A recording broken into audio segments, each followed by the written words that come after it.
Well, I've got to tell you, I'm proud of a lot of things that we've accomplished here at the Kleingers Group. We've had some great successes over the years with a great team of people. But I'd have to say that the one thing I think that I'm most proud of is the culture that we've been able to build here with our team. It's people oriented. We care for each other. We respect each other, and it just makes it a joy, really, to work here. I know I enjoy it. I think most people do as well. So I think I'm probably most proud of that.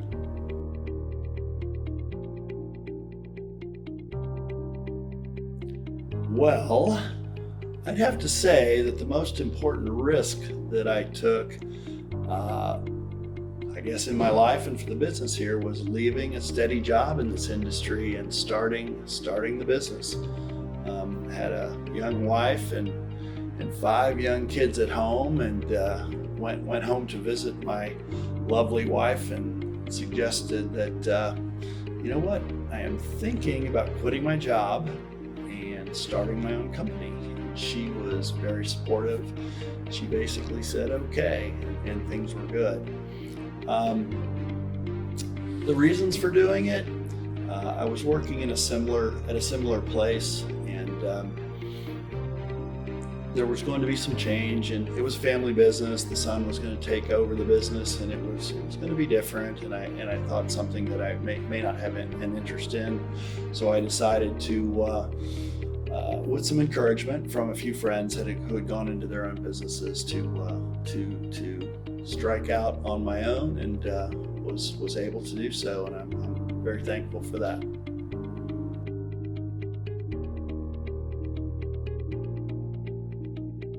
Wow. What are the most important values demonstrated as a leader? I think leading by example, treating people with respect, how you'd like to be treated, giving benefit of the doubt, trying to be helpful. I have a saying that many of the folks here are aware of or have heard of, and that is something that Zig Ziglar used to say, which was, you can get everything you want in life if you help enough other people get what they want. And I believe that, and I think it's worked for me.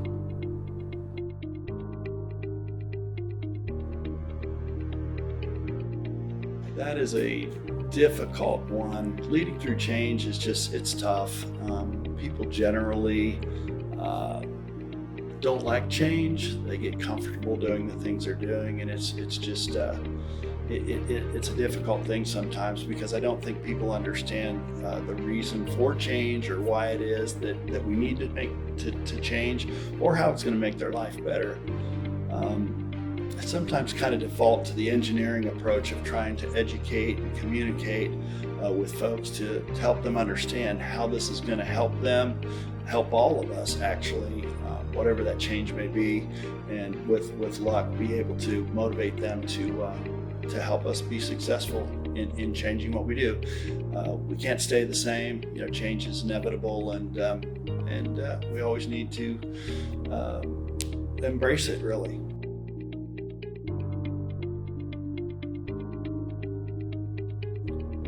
It's interesting. I've been part of trying to develop people for a long time, but as of here this last January, I don't actually have any people that work for me anymore. So I guess I'm more in the business of trying to help others throughout the organization wherever I can. Some of it, again, is leading by example, I guess, in helping people understand what it is we need and why we need it. I try to get to know the folks, understand their interests, passions, strengths, weaknesses, and I try to play to those things. I try to make sure that we have opportunities for folks to try new things, offer encouragement, kind of show them, hey, here's how things get done. I have a little bit of a heart of a teacher, and I think that I maybe would have been an okay teacher, and I enjoy that aspect of this part of the business as well.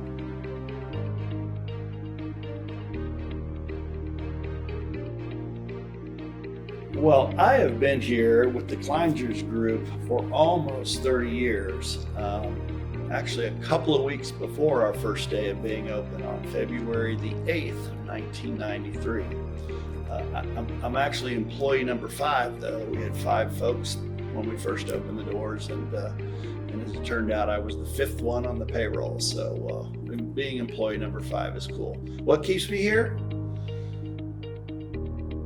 It's a pretty hard job to quit when you started the place and owned the place. But I just enjoy what I'm doing here. Still have fun with it. I love the people. Have some great friends here, and here in the company, and clients, and even a lot of our vendors. And I just still enjoy it to this day. And I can't think of anywhere better to be.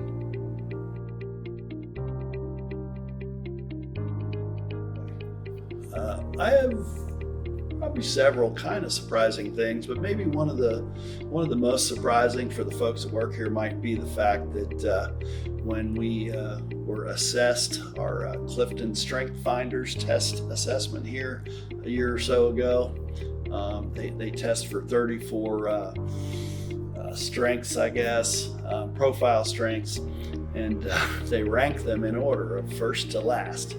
And my number 34th strength, which is my weakest thing that I am, is strategic. That should scare you if you're thinking about someone who used to be the CEO here, that strategic is not one of my strengths. I will share that positivity was my number 1, and maybe positivity can help make up for lack of strategic ability. That, and we have a number of really good strategic people here, so don't get too nervous about it. I mean, we're all okay, even if I'm not strategic. So.